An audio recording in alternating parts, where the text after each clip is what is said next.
એટલે એવું પ્રોબ્લેમ રહેતો કે નાનું બાળક છે, એને રહેવાનું, એને જમવાનું અનુકૂળ આવશે કે નહીં આવે, રસ્તામાં ગાડી ઊભી રાખવી, એને કોઈ શારીરિક ક્રિયાઓ માટે આના એ દરેકમાં નરેશભાઈ સાથ સહકાર આપ્યો છે.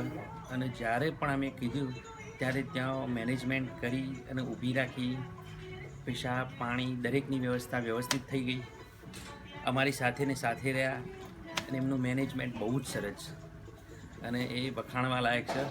અને અમે ભવિષ્યમાં પણ થોમસ કુક મારફતે જ ટૂર કરીશું. અને નરેશભાઈ જેવા ગાઈડ હોય તો તમને વધારે અનુકૂળ રહેશે. શરૂઆતની જે કન્જેસ્ટેડ હતી અને જે વિચારસરણી એવી હતી કે અમને ફાવશે કે નહીં ફાવે એ બધું જ દૂર થઈ ગયું છે. શરૂઆતમાં તો એવું થતું કે ઇન્ટરનેશનલ ટ્રીપ છે, ફેમિલી છે, બધા પ્રોબ્લેમો થશે, પણ નરેશભાઈ આવ્યા પછી અમને બધું જ સોલ્વ થઈ ગયું છે. એટલે થોમસ કુકનો ખૂબ ખૂબ આભાર. અને ફરીવાર અમે તમને સિલેક્ટ કરીશું અને નરેશભાઈ જેવા ટૂર મેનેજર આપો એવી આશા રાખીએ છીએ. Thank you.